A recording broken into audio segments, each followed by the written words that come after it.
This is Francois Tennessee with Royal Realty Group, brokered by eXp. The market's really crazy these days. You're going to need someone you can trust to help you with buying, selling, and finding investment properties. Feel free to give me a call, 214-704-4749, and also follow us on all social media platforms at Royal Realty Group TX. Now enjoy the show with Cuff and Mo. I've been on a 4-month hiatus from any alcohol. I've been abstaining. So we're about to start it back up. So you brought me in to break it. Thanks. You're going to break my... Because I was about to say the best way to start this is get a fresh pour. Let's go. Let's go. Now you're making me feel guilty that I got to break your... And that's why I wanted to bring it up. Like, I haven't had a drink of any type of alcohol, wine, beer. Well, I'm going to start light and give you a little signature, and we'll work our way up through. I'm excited. The real high proof. The fire water, if you will. Yeah, but the good juice. All right. The good juice. This is the everyday juice, and then you get up to the good juice.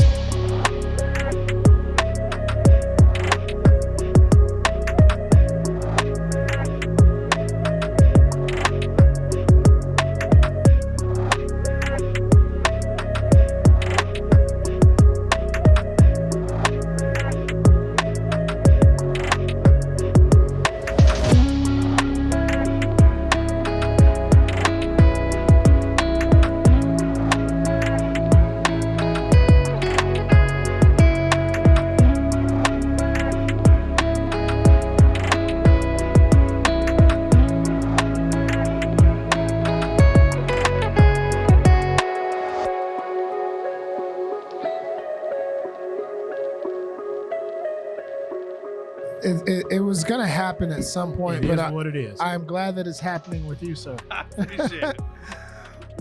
Whiskey brings friends together. That's right. That's right. So, quick little cheers. Amen. There it is. Cheers.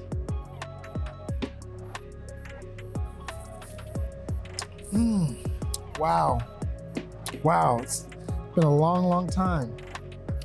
It's a good way to get back into it. Some good whiskey. That is. It's I very am good. pleasantly surprised because I'm not a rye guy.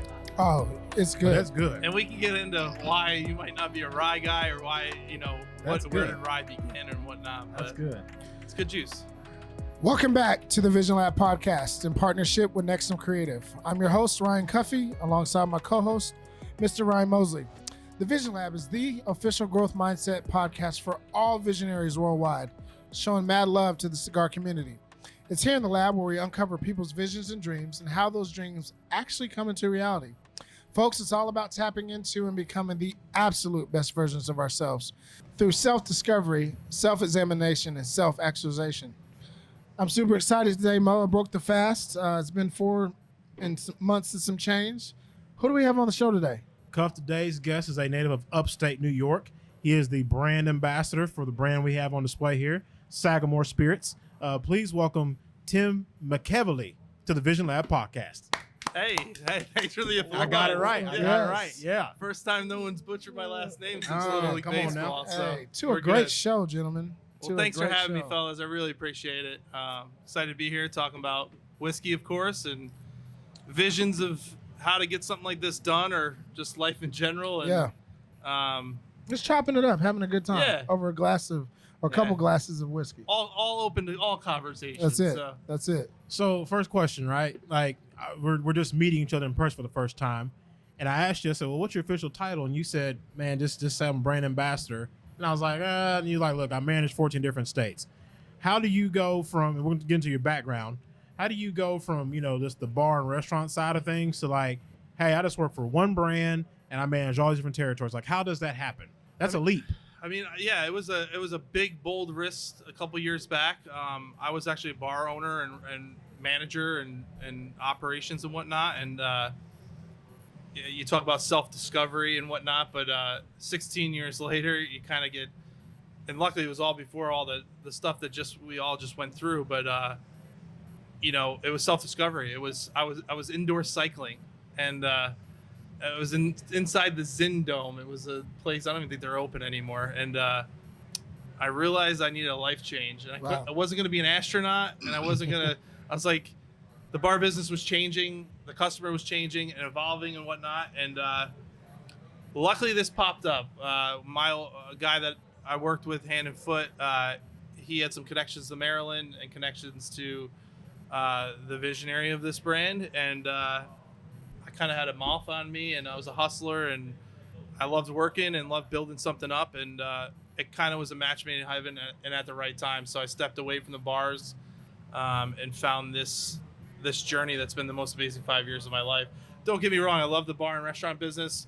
We opened a ton of places, but it was like, how many times can you invent the cheeseburger? Right. And it was starting to get old, and a lot of it was in, I went upstate New York to Vegas, West Coast for a while, and then down to Texas.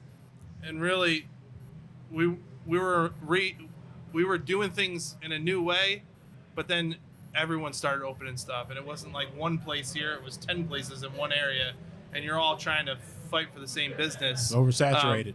Yeah, so it just got old, and I knew it was time for a break, and it was just right timing, right place, and it was like something from the ground up where I wanted to stay in the liquor and booze business, whatever way it was. I never thought I could see myself as a salesperson. Okay. Or out in the world, like, peddling something.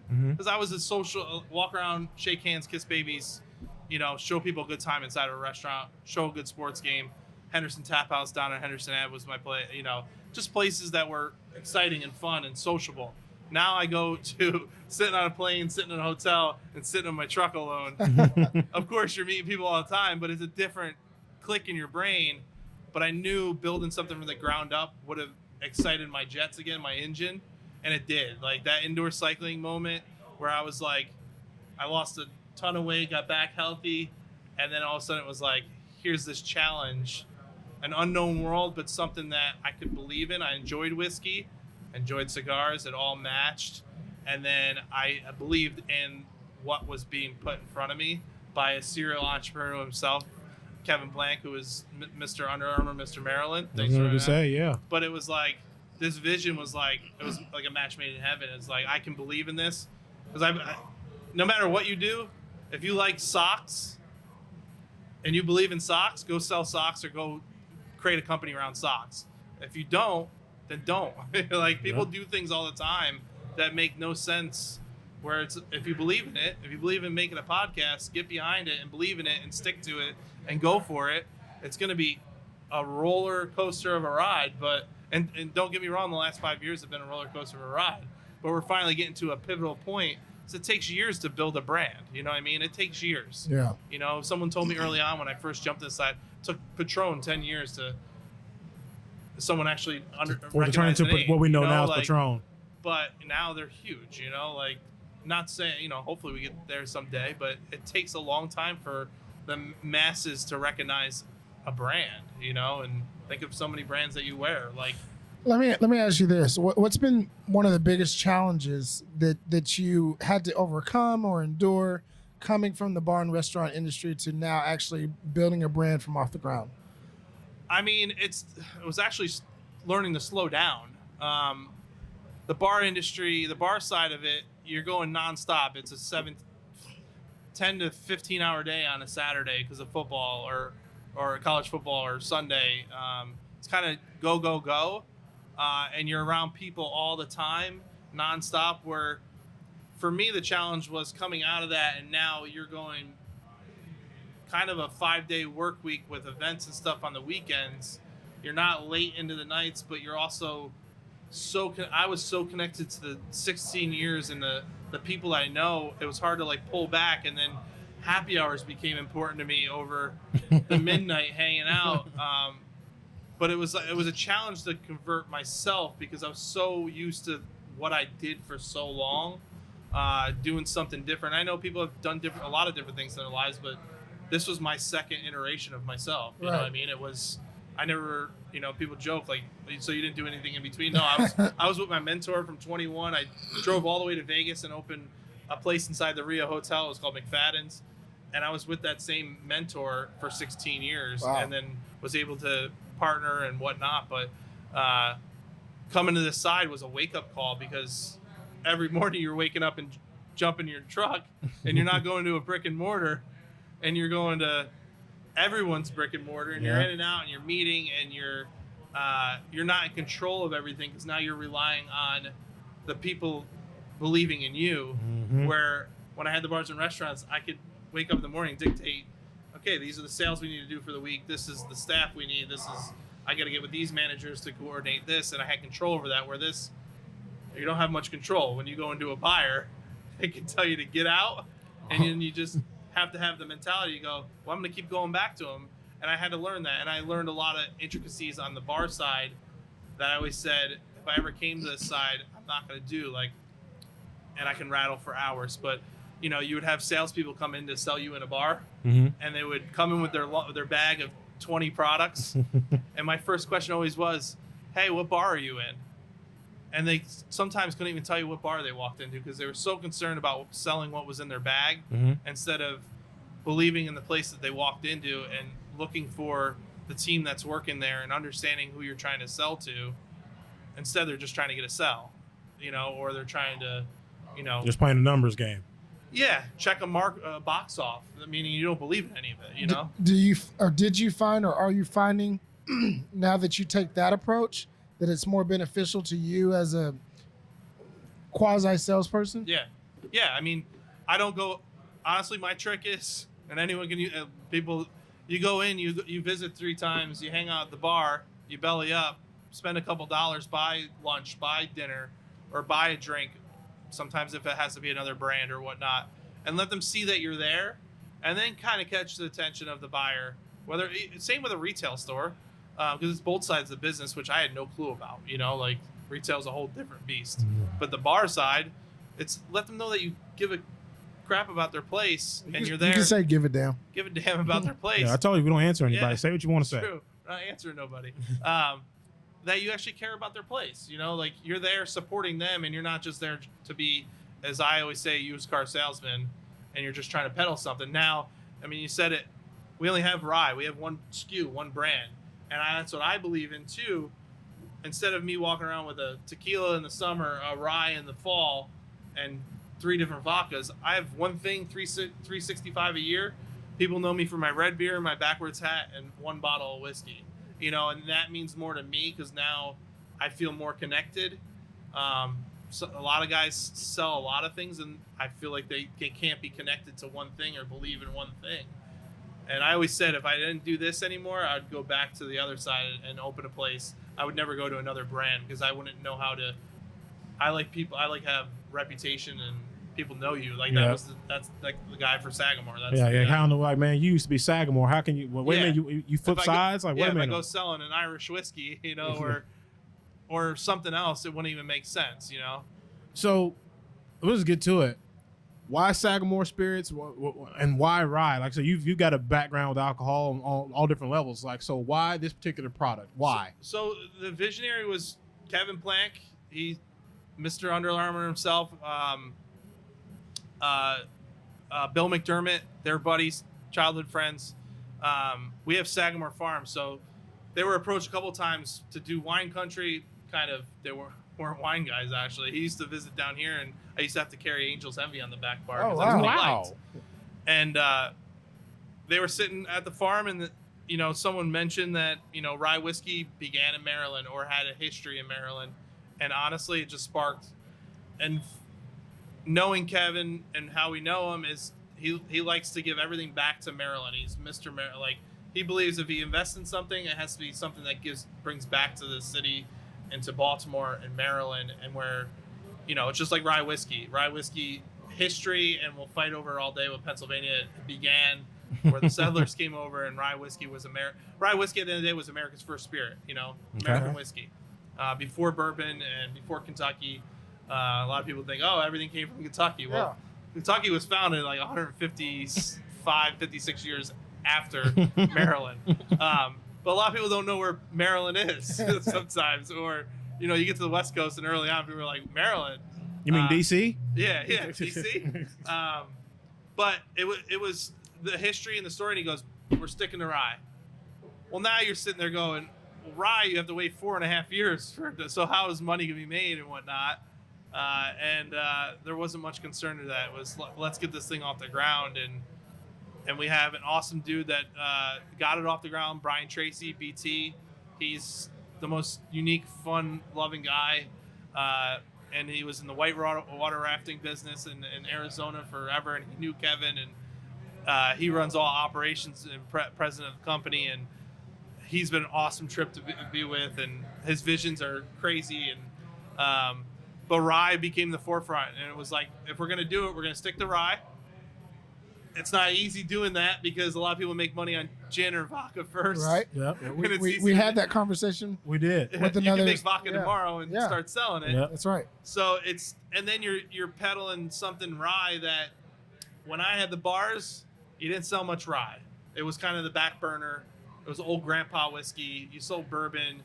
Well, now rye's had a huge resurgence and had whatever you call it, the emo effect or whatever, where all the nostalgia is coming back and everyone wants their old fashioned with rye. Yep. Everyone wants their Manhattan with rye because that's how it all began, and now that's all coming back. So it's kind of having this huge resurgence where rye whiskey is. So you're not a big rye guy. I wasn't a rye guy. I do like rye whiskey. I like a bolder, more earthier, Yep. kind You're of spot on with that. All right. flavor. So I've had my fair share of spirits. Yeah. So, but Looks like you need more. I think I do. Me too. Come on. We'll go double oak this time. Uh-oh. You'd mentioned earlier that you could probably give a reason as to why folks don't enjoy rye, or at least aren't educated enough to enjoy rye whiskey. Can you kind of shed some light on that? Rye is usually bolder, spicier. It's rye seed. To be a rye, you have to be 51% rye. And then a lot of people drink bourbon, which is very corn-based, sweeter, have to be 51% corn. So we had researchers and people help us out, and we came up with a mash bill, which is a 95% high rye. So you get that bold bite, earth tones, Off top. baking spices, and then we aged that one barrel, and then a second barrel we took 53% rye, 42% corn, 5% barley mash. Okay. So you're right on the edge of a legal bourbon, legal rye in essence. So you get this sweetness.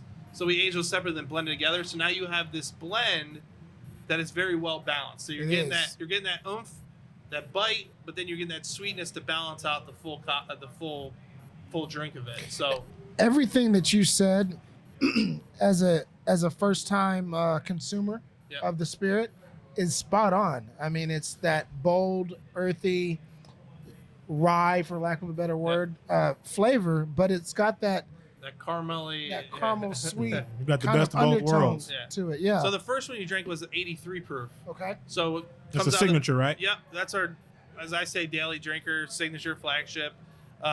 Very easy, very approachable, modern take on American whiskey, and it's your buy up from certain brands, a Bullet or whatnot that you drink on the regular or whatnot, and that's our 83. Very easy. It's a good entry level for anyone that hasn't had rise, and scared off because of how hot they were, Right. and that's a good entry into it. Now you have double oak, which is my favorite. Yeah, Why? this is good. It reminds me, honestly, this is my explanation to everybody. It reminds me of eating s'mores by a campfire with my father. Okay. Perfect example. It's got this boldness, 96 I can proof see like that. my dad. I can see And then that. it's got this smoke, not full smokiness, but this burnt, like creme brulee sugar. Yeah. So almost like a little fire, a little smokiness, whatever. And then it's got this marshmallowy vanilla bomb, caramel. And I just get all this. And that's what I think of every time I drink it. It's nostalgic for you. Yes, it's nostalgia. And it's just like these flavors. And it just like reminds me of that.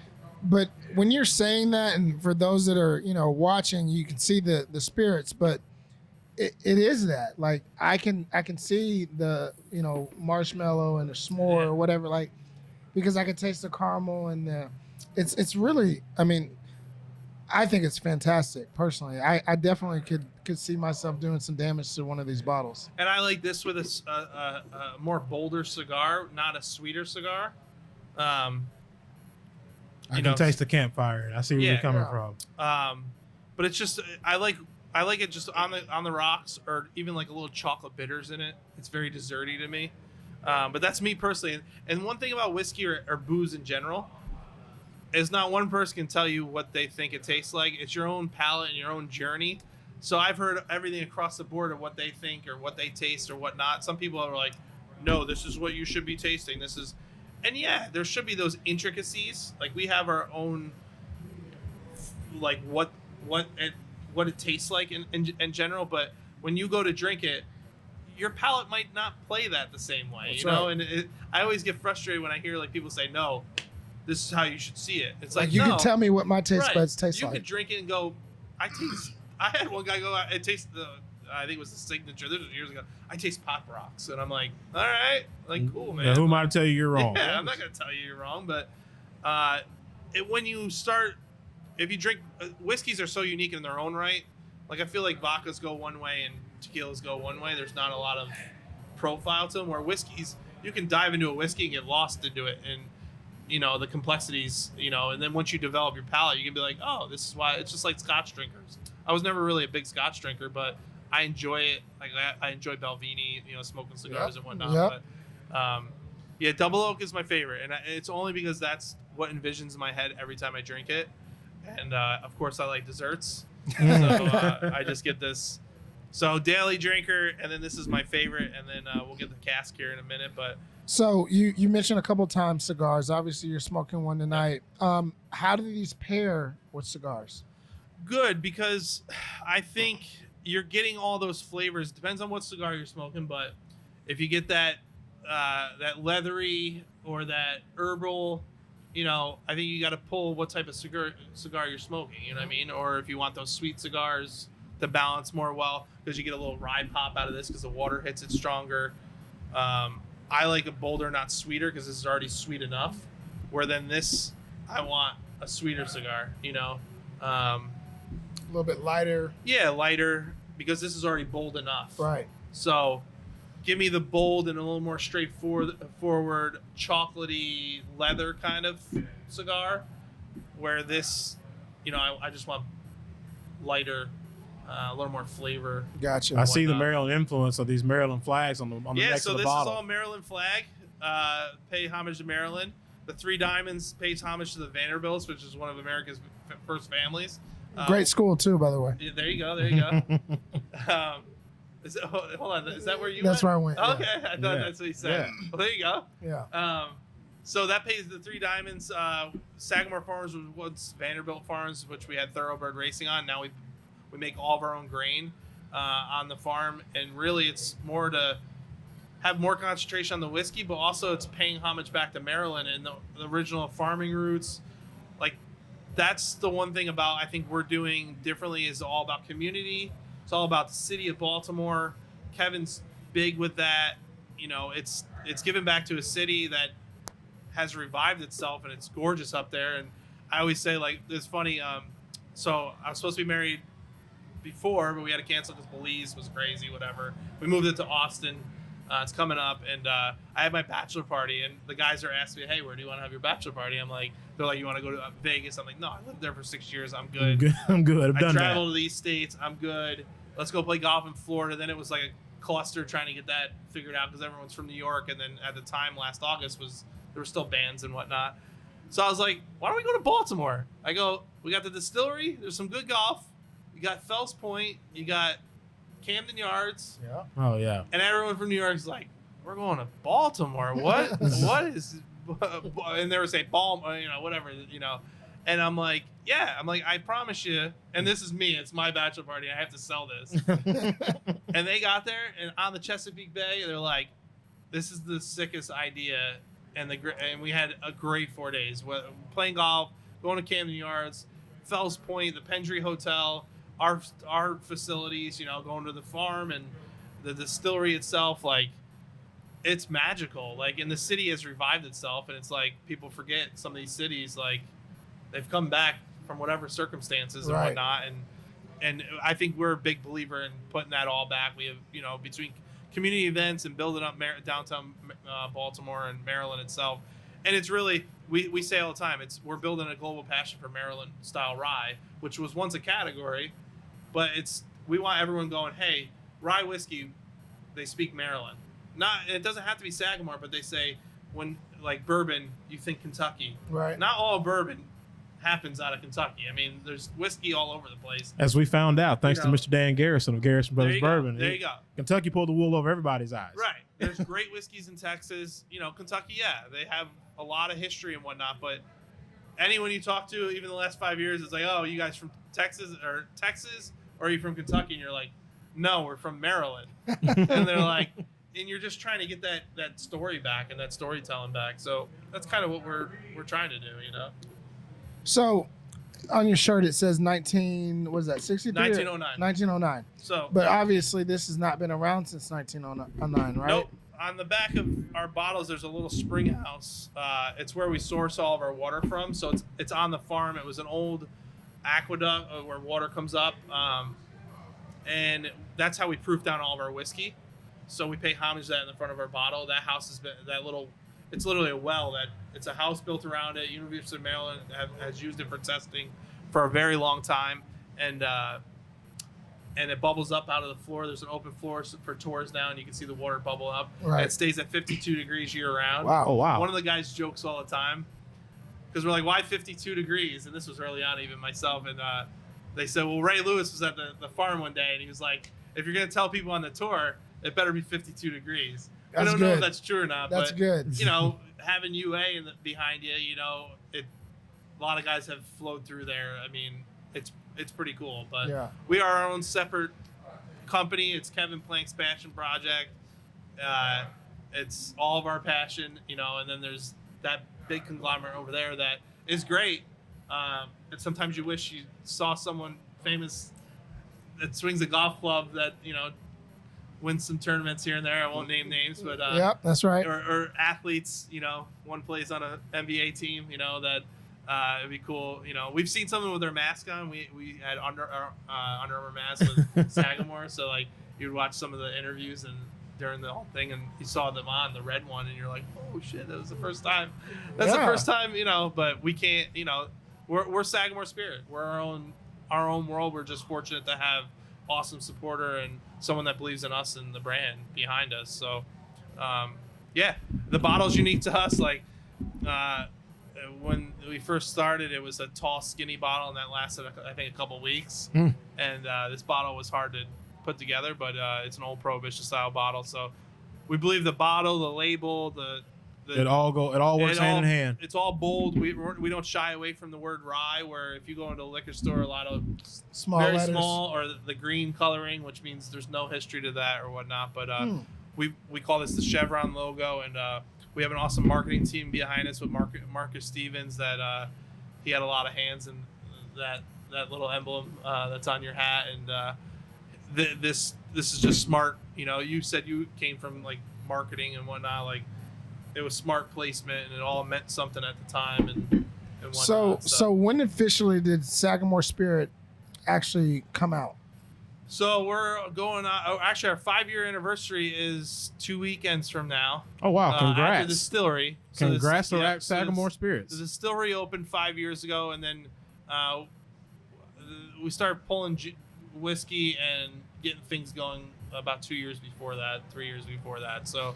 The distillery is really the culmination of the brand. Once that got open, we started producing heavy. And if you don't know the whiskey business, a lot of brands come from 3 big whiskey makers. One's out of Indiana. It's called MGP. So we contract distilled out of them when we first started. So we put our mash bills, especially our low rye, and gave that to them to produce our whiskey while we built the distillery so that we could sell something. And then we just hit, this past November, we just hit our actual distillate. Meaning that it's been aged for 4 years. Yes, but it's our aging, our producing. Completely and hands-on. Yeah, our hands not coming from them anymore. Right. And I think a lot of us cried that day because it's like, when we first, especially when I launched Texas, it's like people are like, oh, you're just another MGP brand. And it's like, yes and no, because the whiskey world is crazy how much is produced not by people, whatnot. It's all about reading labels nowadays and checking on who's doing what. But, you know, we've been open and honest since day one, transparent. And when we got to our distillate in November, it was like, Now it will take a little bit to get that distillate full time in the bottles, but this bottle going forward will start having, like right now it says made in Indiana. I think this might be an old bottle, but it will say made in Indiana, made in Maryland. So it's one of the underlying things I'm hearing, I guess, as we get to know each other, is this the amount of people who are behind everything that we're seeing on this table. One of the people who has been behind us since the very beginning is Edwina Brown, the family here at Blowing Smoke Cigar Lounge. Check this quick commercial for EB and the squad here at Blowing Smoke Cigar Lounge. Hey everyone, Edwina Brown here, owner-operator of Blowing Smoke Cigar Lounge. We're located at 1604 North Interstate 35E in Lancaster, Texas. We would love for you to come see us.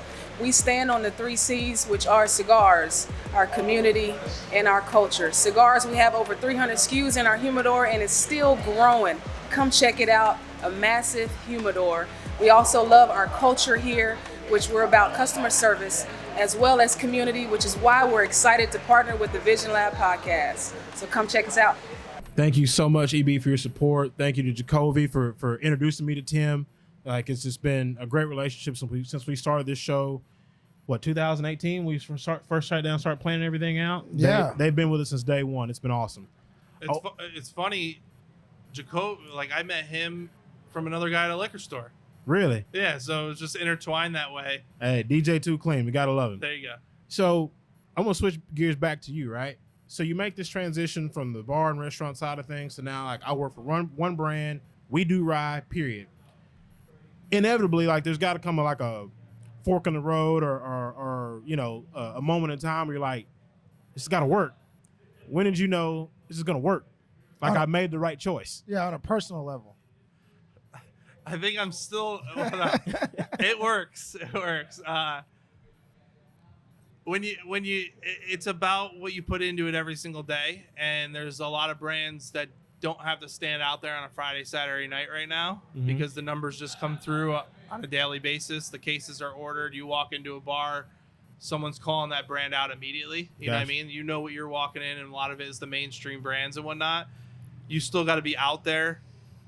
You still got to be doing the golf tournaments, the podcasts, I sat on Zooms during COVID and did classes and taught people about whiskey or real estate groups that couldn't be out there. You know, to me, at the end of the day, small brands, you still got to hustle. You still got to put the time in, which is tough, you know, because you're still built, you know, I'm almost going on 5 years now, and you're still putting in late nights and early mornings, and you're going, where a lot of suppliers or brands, you're 9 to 5, you're done, and you're probably playing golf on early Friday and maybe a daytime on Wednesday. And it's just a different mentality. And like, you want to see it to the finish line. As we say, we're climbing a mountain, and right now we're there. We're right there. We're at the tipping point. We just need to get pushed over one more leaps and bounds, and you feel it. Now when you walk into places, people recognize the brand. Well, you got the beard and the hat, so you. Well, yeah, you know, you become a character at some point. It's like, do whiskey shows and like you're a character. But now people are calling for the brand, or people are reaching out instead of you reaching out to them. Especially like for limited editions or barrel picks, or just in general, the you start seeing it happening, and it's crazy. You know, we always we're on a big group chat, everybody in the country on the team, and we're always like, it's working. Hashtag it's working. You know, and that's just because you might have gotten a phone call from a big chain, or a big, you know, hotel chain, or a big liquor store chain, or a big restaurant chain that want to put you in. Yeah. And that wasn't happening 5 years ago. Even last year, you know, 2 years ago. You know, you're starting to get those things. Like, we had Marriott at one point. That was a big win, you know. You know, now we're starting to get more and more of those where we don't have to go around and peddle with everybody, because ultimately to grow a brand, you have to get to the mass places and the everyday person places where, like, I eat at unique places. You know, there's that much of America that eats at, you know, the Chili's, the Applebee's, the you know, the big box places. Right, that, your big box retailers. You know, now that I'm older, I don't as often, but that's where you want to get a bottle on every high profile, because that's the masses. Right. That's the big now, stage. me going to the random restaurant that has unique food, that's not everybody. That's not for everybody. So it's great to have a bottle there, and it's a high profile look, but eventually you want to get to but that just takes forever. And yeah, it's like you're there and you're also like, when can I pull off a little bit? And like I just had a baby girl 7 months ago, so like Congratulations. And we're girl dads too, man. Absolutely. girl dad power. Yes, Yeah, absolutely. there you go. And it's one of my proudest moments, but it's like, how do I slow down? You know what I mean? Like, how do I take it all in? If I had a baby when I had the bars, I would never. That's why I think I'm so late to I'm 38. I'm turning 39 this year. And it's like, I think that was one of the reasons. Not that I couldn't find someone. It was more so like you weren't in a my position motors were going different, where now they're a little slower, but I also want to find that next tier. And I think once we're going in the right direction, we're in a huge positive, we're in a huge growth so far every year, but it's exciting to see where it's going. There's no negatives right now. There's been a lot of hurdles, but it's still a hustle. It's, think about how many brands are, you were naming brands of, and it's like, there's just so many brands in every category. So how do you stand out, Yeah. So when you first started, right, this is the Vision Lab. So there's going to be a follow-up to this later on. You can put it in your back pocket. Yeah. But when you first started, what was the vision for you as Tim when you first started, when they said, okay, Tim, you're a part of the Sagamore Spirits family, like what was your original vision when you first started? Day one, you're like, okay, Tim, you're in charge of this. Like, I want to do this as I move forward. Like, what was that? One, I wanted the challenge, and it sure was the challenge. We weren't anywhere really. We were on the East Coast, and it was, how do we grow this thing? It was the challenge I wanted, but really at the end of the day, I wanted that second iteration for myself of like, not that I was the guy, but I'm one of those guys. Like, people who come to the bars, hey, I know the guy that, where now I'm there with this brand of like, hey, I know the brand, I know that guy, and having it everywhere because of relationships. When I started, it was one social media post, and a lot of the DFW restaurants or bars had Sagamore. Wow. It might have been one bottle placement, but it's definitely a step in the right direction. direction. It was a favor, but it was like so rewarding because, all those people I hired as managers over the years, or worked, or bartenders or servers, like some of them are running their own places now. And it was just an automatic nice hit, and it felt rewarding, and it was a good feeling in that sense of, I'm elevating myself I pushed myself to do something different that I never thought I would get out of the bar. I never thought I would walk away from the bar business. I never did. So I kept myself in by doing this. I'm not really out, but I'm in. It's weird but I'm not doing the crazy day to day or worrying about kitchens shutting down or whatnot. But it's when I got over here, it was finding that reward again, finding that feeling like, okay, I can be successful again. Not that I wasn't successful on the other side. I felt like I lost my touch in a sense of ideas and whatnot, where this was like, how do I get this thing out there? No one knows what I'm even talking about. I got to sell Maryland. I got to sell rye. I got to sell myself, people that believe in me. You were in uncharted territory. Exactly. Where I didn't really have to do that before for a lot of years. Like, of course, when I got to Vegas, like I was new to Vegas, and it was kind of like that moment too. It was like I got to Vegas, I knew nobody. But once you got in and knew everyone in Vegas, Vegas is this small, like once you got in and knew everyone, I didn't know distributors down here. I didn't know how to talk to distributors. I was a bar guy, where a lot of guys on our team are distributor guys, and set up pricing and do all this stuff. I'm like, just put me in front of people and I'll figure it out. About it, a lot of visionaries, and that's what we call people that tune into the show. They may not have dreams or visions of being like working in a bar, but the skill sets that you developed over, 15 years of being in the bar industry and now working with Sagamore Spirit, like obviously are transferable skill sets. What are some core tenets or just simple skills that anyone can transfer that you've experienced, going from the bar side into the actual representing a brand? Yeah, I think it's follow up, follow through. If you say you're going to do something, do it. Amen. There's so many people that say, hey, I'm going to do this, or you want to lead something and you don't put anything in place to lead it. You just say, I'm a leader, and you're waiting for everyone to follow, where you should be. like when I came to this side, my team down here that we have down here, like I always said, if I'm not doing it, they're not going to do it. So if I'm not staying on a Friday, Saturday night doing a tasting, and it's funny, like all my team does that. You know, they follow someone that is participating and cares just as much. Where I know so many leaders that just expect you to do something, and it's like, you're not a leader. You're just telling people what to do. How can I expect my crew to do you're what a I'm not dictator. doing? I always say, like, live up to what you are and follow through and follow up and have a passion and hustle for it. If you don't, then get out of the way for someone that does want to, you know. And there's so many people that sit at home and say, oh, I could do this, I could do that, I could do this. They don't want to put the time in, the effort in. Like, I mean, not gonna lie, my fiance, which we should be married already, she's always like, it's Sagamore, then it's me, then it's baby. I'm like, it's not even close like that. It's just I put my time and focus when I need to, and I like to answer people and be on time with stuff. Like, I always find it funny and I joke about it all the time, like how people put up the message on their email, like away for PTO or whatever. Yeah. And I'm like, why? And there's people that just take and clock out, and I get you have to do that, but you really can't answer, just say, hey, you know, right. catch up with you. Or, you know, I related back to the bar side where a server, they're like, oh, the customer's mad at me. I'm like, well, you walked past the table 20 times and you couldn't just say, hey, I'm a little overwhelmed, I'll be right with you in a minute. I guarantee that will go so much further, so the person knows you're at least saw them instead of just passing them and ignoring because you're busy. I get it. And especially now the industry's so short-staffed that people understand just be an adult. Right, just throw it, just, hey, I'll be right with you. You know, like an email, like, oh, I don't answer emails after 5 o'clock. Well, I do.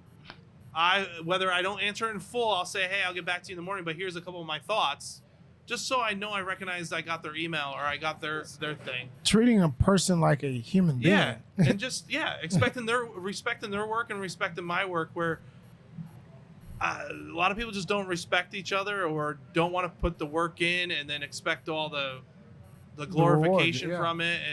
And the other part is, you could put all the work in and feel and you're putting over too much in, and there's a lot of people that don't get rewarded for that either. You know what I mean? A lot of people that get demotivated because they're like, I'm over succeeding, and there's people under succeeding, and they're getting, because then politics come into play and within companies and whatnot. And you hope it doesn't. We have an amazing culture, which is great, and I think that comes a lot from, you know, that emblem right there. Protect this house. But hey, Kevin Plank, you got an open invite to come on the show. Yes, please believe. Please believe. But I think it's, you know, if you believe in what you're doing, you're going to put everything you got into it and learn how to have a balance at life at the same time, which I've had to learn wholeheartedly. I didn't take vacations for years. Now I take a vacation here and there. But there's just so many people that talk it. They don't want to fully put the time in and walk it because of all the struggles or the, you know. It's the grind. Like, I mean, he and I can attest to it. Like, everyone says, okay, I want to do this. And I always go back to it. He and I had a meeting with a guy probably like about 2 years ago now. And he said, I like what y'all are doing. I like the idea. He's like, but you're going to get tested. He's like, before you get to what you guys really want to get done, he's like, basically, the universe is going to test you and see if you really are going to put in the work to do it. Stress test. Yeah, exactly. It's a good word. Stress test. And it's like you just said, people talk it, but not everybody wants to really walk it. You're either going to get the 7 points scored on you in Madden and throw the controller, or you're going to play the whole game out. There's a lot of people that throw the controller. That's a good way to put it. You scored on me wrong. I'm done. I'm out of the game. The game's cheating. Yeah, the game's cheating. Doesn't work like the that game in real life, though. Yeah, but a lot of people just throw it away or don't want to even put the time in, but expect, why isn't this happening? Well, you didn't really put any time into it. Yeah. You know, you didn't even think it through. You know? What's the saying, Mo? It's something like nothing's guaranteed but the hustle. Something along those lines. To that effect. And the sad part is it's lonely up at if you succeed or whatnot, because you have to think about CEOs or people that, well, some of them are terrible anyways, but if you put your time and your efforts into something, it does eat up your time, you know, and you get pulled away, and you do have to. I try to use the word balance as much as I can in my life now. But we believe in juggling. We don't call it there's no balance. such thing as balance. Good word, juggling. It's just juggling. You're just trying to make sure nothing hits the floor. Don't trademark. Yeah. Oh, go ahead. You're juggling. We stole it. But it's like, if you want to get to something, it's gonna eat up. And I bet you have stuff to do on a Monday night, right? Yeah. And you probably have other things that you do daily. I've got a 2.5-year-old at home. You got a kid, and you have career, or, you have other things going on, but you're still doing this every Monday night. A lot of people won't do that. They'll do it one Monday night, maybe skip one. I mean, he said you guys you've done one every Monday. I think there was outside of one of you guys. We've done. He asked me about it. We've done an episode. We've dropped an episode every single Tuesday for the last almost 3 years or whatnot, except for When Kobe died. When Kobe passed away. And then the week after our first golf tournament. Yep. And I think we might have missed one other week beside. But other than that, we are like, people ask us, like, when does this come out? Like, you can bet the house on it. 11:30 Central Time. Every Tuesday, we're dropping something. Guaranteed. Yeah. Consistency is key in anything that you're trying to do, right? Like, to your point, and you've used the word hustle, and I want to ask you a question about that. But if you have a passion, if you have a vision, and you want to see that come to fruition, you got to do the work. And we talk a lot about getting it out of the mud, right? Like, no one's knocking on our door to say, hey, can we watch your podcast? Like, we have to put it out there. We got to do the interviews. We got to do the research. And it's all a part of it, right? But it's bigger it ends up being bigger than yourself, And so it's been a really fun and cool journey, real similar to what Sagamore is doing as well. Hold on, one second. Let me stop you right quick. So I like the signature. I love the double oak, but I'm very curious about the rum. Yes. Okay, you want to do that? I'm very curious I'll about touch the on rum the cast. cast. It's 112 proof. Yes. Packs a punch. Nice little dark chocolate. I got a covered chin. cherries I get. But we'll go rum cast here. Yes, All right. please. Finishing rum barrels. Got this tropical pineapple. That's what I get. Notes. That's more It's your only 98 your proof, speed. so it's love still rum. approachable. But we come out with 2 limited editions a year. So this year is rum cast finish, and then sherry cast finish this fall. Oh, wow. We had cognac finish before. We had It's very Manhattan light. finish. It's very light. Very light. I like drinking this with a Topo Chico and lime when it's Ooh. hot out right now. I Yeah. drank it over the weekend, but it's unique. Our LTOs are very limited time offerings. There's not a lot of cases, not a lot of bottles, so people chase after them. Right. It's Supply and demand, where Scarcity. these are the core products, and then you have these one-offs that they're not in every state, they're not in every city. Let's find this bottle. That's why the label's kind of different. It's a little more bolder and not a bunch of information on it and whatnot. But That's real easy. Real easy. light. That's real It's easy. got like this, It's rye, It's but it's tropical. got a. vacation feel to it. Yeah, I can sense that. I'm Sure. not mad at that at all. So, And that's innovation. we've talked about hustle several times. Yeah. What does hustle mean to you? Hustle. I wrote a speech on this before. Oh, wow. Because, but now I can't. We give out a hustle award every single year for Sagamore teammate, and it means so much to me because it's just like And so you've won that. I was the first one to win it. Okay. And then they let me kind of carry it on and give it to the next person. But it meant a lot to me because I feel like that's the worker in the room. That's who we need to chase after. And at the end of the day, your results show it. Whether it's numbers or culture within your team or production of what you're doing. Now, I've learned by hustling, you can wear yourself out and wear your body down. You can. Reason why I'm having back surgery 2 weeks, but I won't blame it all on working. But a lot of it is, traveling and going nonstop and standing and doing these different events and whatnot.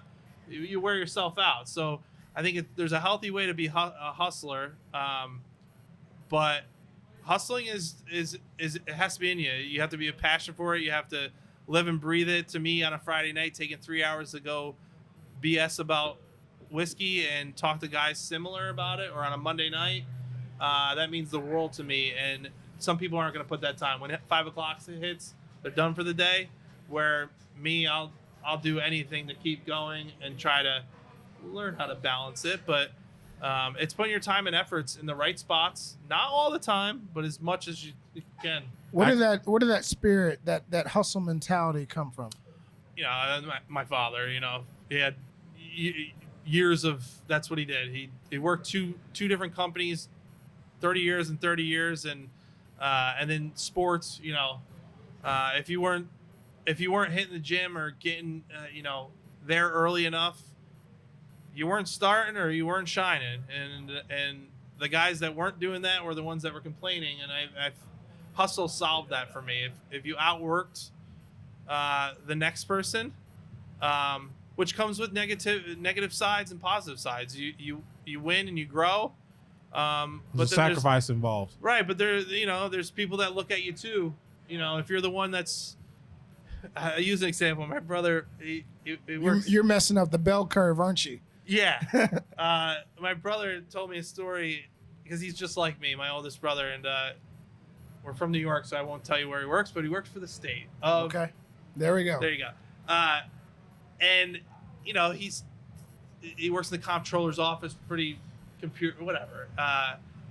But he worked hard, and it's a state job, and a lot of people Cadillacing, great word, sleeping in their square little boxes, cubicles, and people went to bosses or people to complain, because they're state workers or whatnot. But that happens to anyone that is overachieving or wanting to achieve. It was just like when I had the bars. When I had a bar that was doing better than 10 bars down the street, there was haters out there, So there's a lot of stuff that comes with it, and you got to mentally be able to take that on, because there's brands out there that will knock you down, like, oh well, they did this to get there, and it's like, no, I did a retail deal, or it wasn't a deal, it was a relationship where the guy brought in 25 cases for me for a display for Christmas 4 years ago.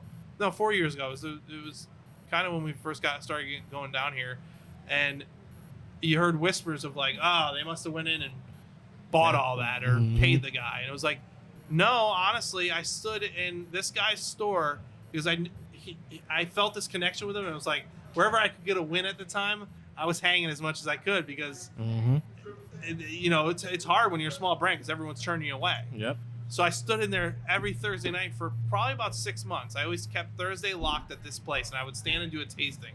I would line up my bottles, pour 1 ounce samples to anyone that came to the store, because I didn't know the business, that side, the retail side at all. I knew the bar. I could walk in and out of bars and shake everybody, but now you're trying to get cases and you're trying to build relationships in these retail stores where that's where you're going to get your volume.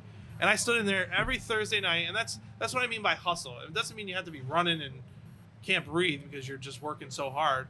It's building relationships and standing.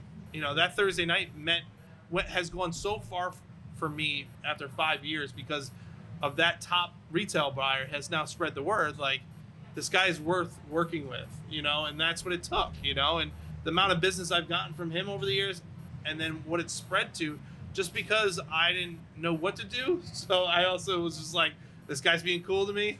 I'm going to hang here every Thursday night, try to move bottles, and he's going to buy more cases. Stand here, and that's hustle to me. It's just building a relationship alone is hustle, and a lot of guys won't do that. And a lot of guys will question if you get something over them. To me, that's just hard work and, that hustle mentality, but also that relationship too. Like, relationship is key to everything at the end of the day. I was going to say, you just took the words right out of my mouth. Resumes are cool. College is cool.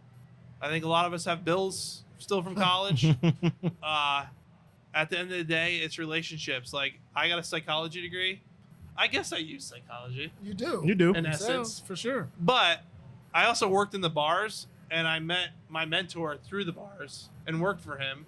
And I found my way to Vegas at 21. Like, it was because of how hard I worked. And I used to get buses from the college to come over to his bars, and we'd pack it out, charge $20 at the door. And he was like, and then he just saw me growing as a kid and was like, well, you're the right guy for me to go try to run around Vegas and whatnot. What did I say a couple weeks ago? I said a couple weeks ago, whether you've got a wealth of experience in something or you're just brand spanking new and just completely green, you can get a lot done by just sheer hustle and want to, and just exerting some effort. You can get so much done. And it's like you said, you can have a degree and whatever, but if the person behind you is just willing to just work their ass off, you just want to sit around and do nothing, you're going to get left. And this is just my personal opinion.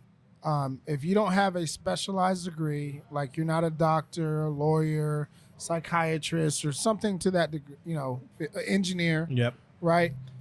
In my opinion, in today's climate, degrees don't mean shit, right? However, what you do at your job means everything, Yep. right? If you have a job, if you're starting your own business, right? If you're an entrepreneur, we talked a little bit about that before the show got started. It's how you apply your life lessons to your business. I got to give a lot of credit to you when you talk about building the parachute on the way down. Yeah. That's what it's about. Yeah. I like that. Figuring it out as you're going through. You didn't know everything about SKUs and how to forecast, etc. But you knew how to talk to people. You know how to build relationships, and you played your best card because that's your strength, right? And that's ultimately what we try to do is impart wisdom from personal anecdotes that you've been able to share, as well as everyone else that's been on the show, so that our visionaries can pull from those nuggets of wisdom and apply them to their lives. Like, you want to be the person. Like, I can use so many tidbits. Like, when I came to this side, I went and I just got in my truck and I went around and tried to shake hands and meet everyone possible. And I got told to get out multiple times, and I just kept going back. And it was the persistency that these guys were like, okay, I want to work with this guy. So then I built this list up. But you watch guys coming into the business, and the first thing they'll ask you, and they'll be like, hey, you got these connections or the contacts for all these people? And I'm like, no. I want to help you. I'm not gonna do And it for you. I'll tell you how to help you, but I'm not just going to hand you it. Mm-hmm. Because no one wants to put that work in. And if everyone, the whole viral thing, like, that doesn't happen to everyone. It may look like that. Just like the bar scene, like, we used to always look at Katy Trail Ice House. Like, it was an anomaly. It was an old airplane hangar, in essence, with a big backyard. And they just happened to have a lottery ticket. Hit the right flow where they do 500,000 to whatever a month. That doesn't happen everywhere, where they don't have to have a huge menu and they don't have to have full, all this stuff. Now they've built it up, but that doesn't happen all the time in the bar business. Those are, you hit the right.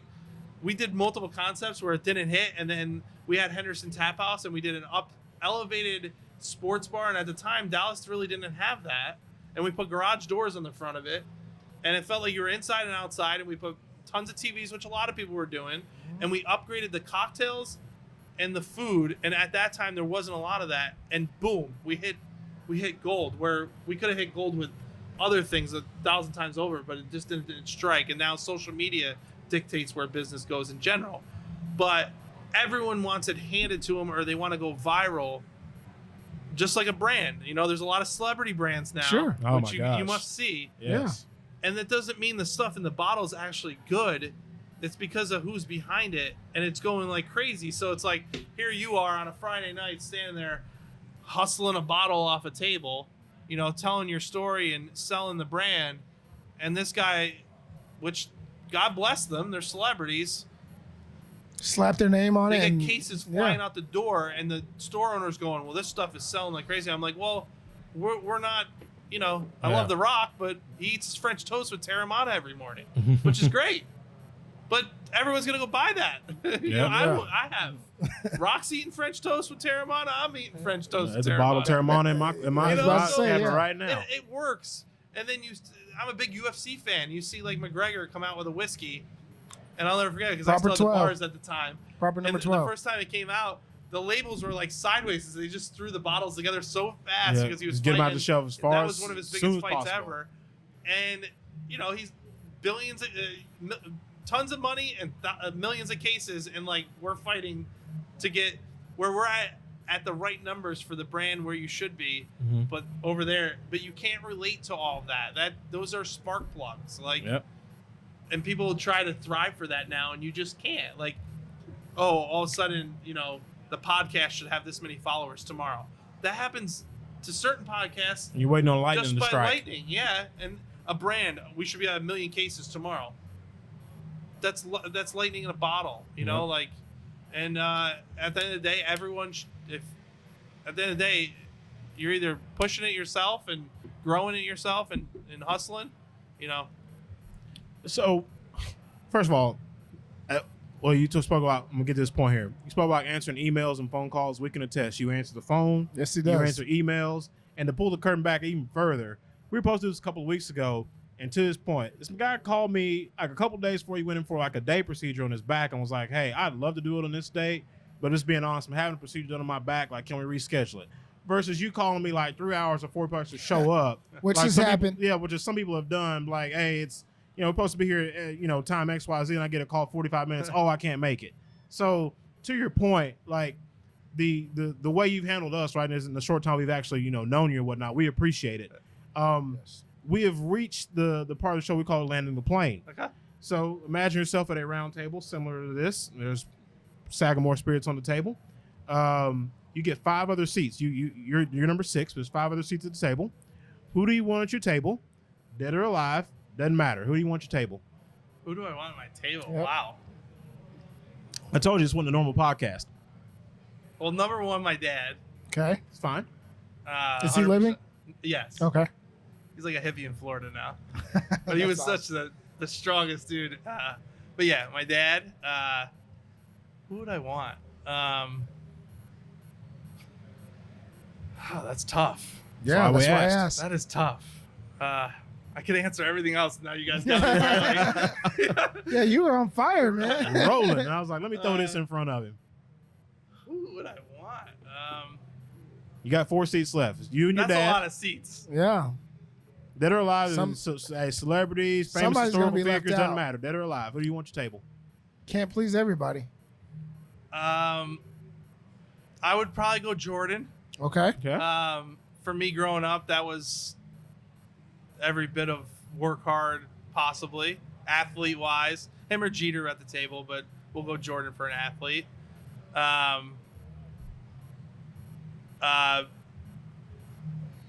What's his name for UCLA? John Coach Wooden? John Wooden. Okay. I used to read his books, The Woodenisms, Okay. and I thought that That's a was good very one. business. Is I think you're the first person to say John Wooden. I need a little shot because All right, we. you I get this think, gas is, right now. I think you're the This first is- person. And you guys got me on the spot. Like, so here's what we do when we have a brand new name that we haven't Okay. had.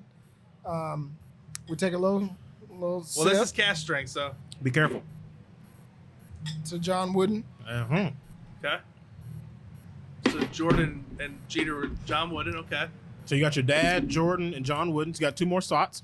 What's your dad's name? Ron. Okay. Big 'cause Ron, as they all call him. You Okay. had a bunch of J's in there, so I thought it might be John or something like that. Man. This is tough. I'm not gonna lie. You got 2 more spots.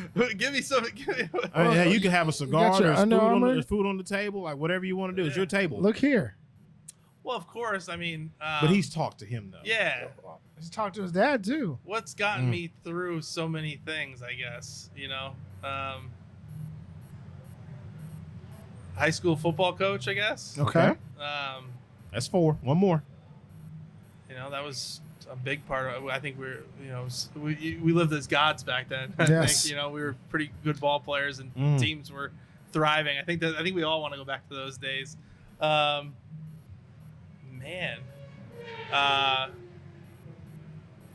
This is not a famous person. His name's Harry Gully. He was my Pop Warner, but he was big into charity and everything. And I know my parents looked up to him and did a lot because of him. Yeah. His Harry name's Harry Gully. Gully, yeah. Dad, Jordan, John Wooden, and My your high school school football coach. high school 5. coach. There you go. Was it 5? Yeah, that's That's 5. it. I was trying to think of like someone. There's no right or wrong answer. Yeah. We just save it. That's why I didn't tell you about that part. Go ahead. You're I good. don't really look up to anyone political. I don't look up to anyone business wise. No, kudos to you. I think I said 150 some episodes now, and you're the first person that said John Wooden. So Yeah, kudos That's to a you. good one. And Yeah. and you mentioned Coach Gully, right? Having a philanthropic mentality. We do too. And so Visionaries, 6 weeks away from the 3rd annual Vision Lab Podcast Golf Classic. Might have Sagamore Spirit out there. Yeah, You never some know. form or some fashion, you might see some Sagamore out there Yep. on the course. Saturday, June 11th, 8 a.m. at the Golf Club of Dallas. The proceeds are going to benefit both the Leukemia and Lymphoma Society of North Texas as well as the Alzheimer's Association. So get your favorite stick, come out, have a great time. It's going to be absolutely amazing. We've got a ton of different sponsors and vendors. Shout out to all the sponsors and vendors that have signed up this year to help participate and, most importantly, help to eradicate these two deadly diseases. So we hope to see you guys there. Real quickly, we would be remiss if we didn't ask you to drop your social media handles. How can folks get a hold of you, or even Sagamore Spirit? Yeah, at Sagamore Spirit or www.sagamorespirit.com. Very interactive website, tons of stuff, tons of fun stuff. If you ever get up to Baltimore, find a way to hit me up. I can probably get you a ticket, tour of the distillery. It's gorgeous, right in Port Covington, right on the water. And then our big holiday coming up is Friday the 13th. Yes, I wanted to talk about that. Yeah, it's there's usually one or two Friday the 13th every year. Okay. Calendar wise. So there's only one this year. This year falls in May. So our distillery opened April 13th. So we kind of celebrate as our holiday, since Jameson kind of takes over St. Patrick's Day and we really don't have a footing in that. So we're like, let's just create a holiday. So Friday the 13th is coming up. We celebrate it every year. We do different events in every major city.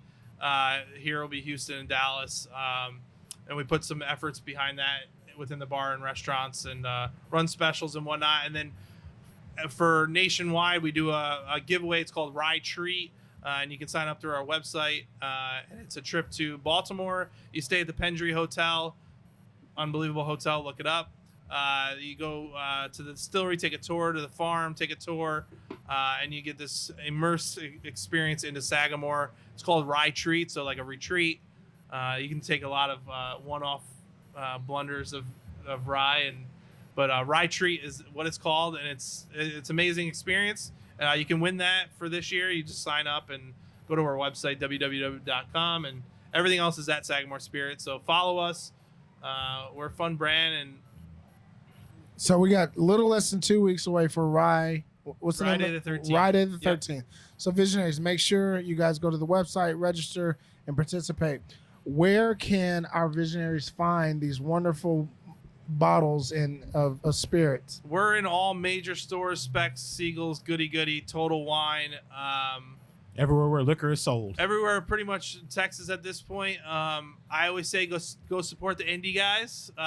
Some of the small indie guys, pricing's a little different, but they're fun, and there's some good guys working hard to build their stores. The big box stores are always great, but check them out. Total Wine, Specs, Goody, Siegel's for sure. And then wherever you live nearby, most likely there's some type of Sagamore in that store at this point after all these years. All the work you put in. And I understand that region has a lot to do with this, but just on average, what are we looking at for price-wise on these bottles? $39.99. You probably get it down to $36.99 nowadays, but that's probably the highest or lowest on. And then $59.99, $69.99, but this is now showing up $59.99. So these are both streamlined priced, and then this you'll find from $69.99 to $79.99, all the limited releases. So very, very affordable. Yeah, so I think anything limited under $80 is pretty impressive. And then us, we play in that step above, in that I would say premium range. So we're affordable. We didn't have to put high prices out there to make up money, because fortunately we have a really good system and backers and whatnot, and you're in charge of your own supply now too. Yeah, and you could kill your brand, just by pricing. So it's like, under $40 for this is a very doable price for quality premium whiskey. Right. Where if this wasn't, and we're trying to charge $40, I would call it out myself. But this is well worth it for under $40. And these, honestly, because they're so limited, and a lot of them are $69.99. Like, I see guys sell them for crazy prices. That's how it is. And then we have barrel picks too, where they're like $59 to $69 too. But those are single barrel picks, and a lot of whiskey clubs or, whiskey style places like Whiskey Cake and whatnot. But awesome. I think very approachable and affordable. It's approachable whiskey, approachable pricing, and it's good. And it is good. And from a guy who doesn't drink rye, it's good. This is good. It's good juice, and if you're out and about for that golf tournament, I most likely will be there. So Let's go. June 11th. Yes. I won't be able to swing the clubs, but I'll be there supporting you guys. But it'll be cool to come hang out with you and pour you guys some whiskey, and then you get to try it, and maybe you can pick my brain, I guess. And Yeah. I think it'll be dope. I think the whiskey itself is absolutely amazing. We've had all four, very good, and I think you hit the nail on the head as you described each one of the different blends. So we definitely support. It's very, very good, and I'm a drinker, right? Like I do enjoy a beverage, even though it's been 120 something days. Okay, kudos to Yeah, you. thanks. You said New Year's Day. You're like, I'm gonna go as long as it's I gonna feel go. like this is gonna come back at me. No, not at all. You're good. He No. does the beginning of every year. Yeah. You got to clean yourself up. But Tim, it's been absolutely awesome having you here on the show. Before we land the plane, I do have a couple more questions for you. In case you didn't know, the Vision Lab has a magical time machine. Okay. What advice would you be giving yourself, Tim, from 5 years ago, if you could look back in time? 5 years ago? Yep. So rewind the clock 5 years. What advice would the version of yourself today? What are you telling that What guy are you from telling 5 him years from ago? 5 years ago? Slow down. Enjoy life. That's good. Don't take it so seriously. Put your time and efforts in, but not everything's going to solve itself in that moment. Of course, be respectful to other people's time, but I didn't put anything but myself working, and that's why I say hustle is defined to me in different ways now. But don't overwork yourself to where you can lose your passion or whatnot, and slow down. Enjoy it. I mean, reap your rewards and enjoy your wins. Enjoy the hustle. Enjoy the hustle. We always say enjoy your wins. Like sometimes you have something successful happen to you. A lot of people don't celebrate your wins. Yeah. And BT says it's like for this, it's whiskey. Have fun with it. I mean, at the end of the day, we're only dealing with whiskey. Let's not overthink it. But leading up to 5 years ago, I was not lost, but like you working yourself in the bar scene, it was different. And then when I got to this, but 5 years ago, it was slow down. It was, and being in that spin dome, circling back to what I said at the beginning, being in that spin dome, I saw myself and I said, I need to slow down and find something that will challenge me, but also give me a quality of life that, I can enjoy life at the same time. And, if you can balance both, I still struggle with it. Juggle.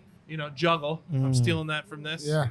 If you can juggle life and working, and some people won't ever understand that because they don't enjoy working, and some people won't ever enjoy it because they don't enjoy living life. So Right. I like doing both, and I gotta learn how to juggle them. And I would kick myself back 5 years ago. I wish I did that sooner. So I'm glad you brought up, juggling and learning how to slow down. We're gonna fast forward the clock 5 years from now. So you're about 43 at this point. What advice with that version of Tim? What advice is he giving you today? This is gonna be funny. And your baby girl's about 5 Right. years old at this Right. point. I'm gonna say, slow down. Because now I have a little girl and I want to be a part of. I want to get my health right, and not that I haven't slowed down yet. I've definitely slowed down, but you can't solve everything. And I think I still live that mentality where I have to solve everything. And I want to be the top of what I'm doing, and I feel like I have, and I can slow down. And even a lot of guys in Sagamore are like, enjoy it, and having the little girl, I want to be able to do those sports and whatnot. And I think, and I've used this word 1,000 times on this now, and the word balance I've struggled with my entire life. And I think for anyone, and like I said, people wouldn't understand if they're not really passionate about something or whatnot, is finding that balance within everything you're doing. You got to give time to your family, you got to give time to your career, and you got to give time to what you love. I unfortunately love whiskey and love There are worse things. like I love playing golf, but my hobby is whiskey, but then my career is whiskey. So you get caught up in that, and how do you balance your hobby with what you do? you know, a lot of You it. go hard in the paint. You just Just call it research. research and development on a Monday night. Yeah, it's called R&D. Yeah. You know, But yeah, those are obviously important, right? Like a lot of times we're hustling so hard, we're grinding so hard that we don't take a step back to appreciate the actual hustle itself and getting those small victories and those small wins, because those start to stack up and then they add up, and then before you know it, you look back and you never appreciated the journey. And you know, Kobe said it, and you know, it's super hot right now. It is about the journey and enjoying that journey while you're on it, man. But I think you're doing amazing. Obviously, the brand and the product itself speaks volumes.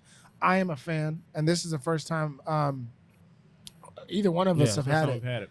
I want to push the ball forward. This is the Vision Lab, so we have to ask, what is the long-term vision for you, Tim? Told you it's gonna come back around. Yeah, I know, man. I eventually see myself going back and opening a place, but taking everything I learned from both sides of the business and kind of incorporating them into one. The ultimate hybrid. Yeah, that makes sense for my life at that point. I hope this gets to the point where I can step away myself and enjoy the fruits of it. And you know, I still my heart is still, you know, operate, you know, having a place. But I think I've actually even recently thought of doing a liquor store, but on a bar level concept, because you can go to a lot of liquor stores and they're very old and danky, and you know, where guys are starting to put in little cigar lounges and little you know, better wine rooms and tasting areas where you can make a retail or a liquor store an experience instead of just go fill your cart and get out, you know. But margins are tighter on the retail side, so I get why. But I don't think I'll ever get out. I don't think I'm not a retiree in any aspect of my life. I'll work to the day I enjoy working. I'll work until my health stays with me. Until you can't. Right, but I don't think that word retire will ever come in my head. That's not me. Like if I coached a sport, I think I would coach until they told me to get out. I enjoy working. It's a good, you know, it's my passion. Work is passion for me. It has to be something I love, but there's a lot of people that just don't like working. Yeah, it's not for about sure. Money either. It's more like this Being a contributing member of society, right? It's and as a man, like very weird that I've said that my entire life. Like I enjoy working. I love getting up, and I love staying up late, and I love getting back up that next day. I love you know. getting up too. I love waking up every day. Yeah. It beats the alternative, right? right. But yeah, I could see myself back in the bar side in a different capacity, and you know, creating some new ideas and concepts. But I really love this life I'm running right now, because I could be in some random city. I could be randomly doing this tomorrow. I could be randomly doing another thing, and at the end of the day, it's whiskey, you know, and there's nothing really serious about it. Yeah, there's numbers and there's expectations and there's profits that need to be made, but you can't solve all that right away. And Put your best foot and you forward can't every always day. sell that. I used to, you know, I don't need to keep dragging, but even with the bars, like we got to do this. We have to make this money. We have to survive. You know what I mean? Because it was coming out of your own pocket at times, you know. But you know, I shouldn't have felt that way back then. I should have enjoyed it, because we had so many. Not that I enjoy the 16 years, but I can look back on those 16 years and go, I don't think I enjoyed it as much. I think I took it way too serious. I was so worried about the spreadsheets and the numbers, and I didn't just like hang out a little bit and belly up to the bar at the end of the night. Like I would go and I would work and I would go home and I'd be back at it in the morning, where I was in the scene, but I wasn't. Like I was connected with everybody, but I kept it very business. And I feel like I should have enjoyed it. You know, even in Vegas, I was 21 years old, and my best friend now, who's my best man at my wedding, he thought when I interviewed him, I was in my 40s. I was wearing a suit and masquerade bar, and I just presented myself because I was so afraid of anyone looking at me like, oh, this kid. and Eric was almost 30 then, because and it was just this moment, you know, and I didn't want to screw it up. I saw money and I saw that I could be successful with something, and but I feel like I lost. Like, I didn't live Vegas. I'm glad I didn't. Yeah. I had my moments here and there, but like I watch guys lose their life. Lose their lives. That's one of the main reasons why I left Vegas, because it was such Groundhog's Day out there. You come down the escalator, you see the same old lady playing the penny slots. You would open the doors of McFadden's inside the Rio, and it was like the same thing over and over. But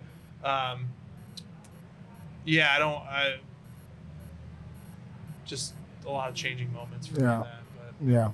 But I appreciate you guys. Well, listen, the Vision Lab. No problem at all. we appreciate you. My second, I've been here a couple times just to get cigars, but second time doing an event here. The golf tournament. Let's do it. June 11th. Yeah. I'd love to be a part of it. You're in. And I would love to do some more things. Y'all heard it here first, Hello. okay? Come on now. 6 weeks from now, make sure you guys are there. You can holler at Tim, and we'll get you hooked up with some Sagamore. But this has been amazing, man. I appreciate you opening up. I appreciate your authenticity and your transparency. And you got a new customer, so I'll be hitting up Specs and Total Wine and every other spot, to make sure I have some of this fully stocked in the bar at the house. But this has been outstanding, man. I just want to say thank you so much for jumping into the lab with us. Such a treat.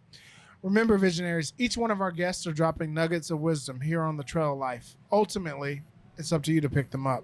Ladies and gentlemen, my name is Ryan Mosley. He is Ryan Cuffey. Thank you again to our guest, Tim McEvilly of Sagamore Spirits. Tim, we appreciate you having on the show. And we'll see you guys next week on another great episode of the Vision Lab Podcast. Cheers. Cheers. Blessings.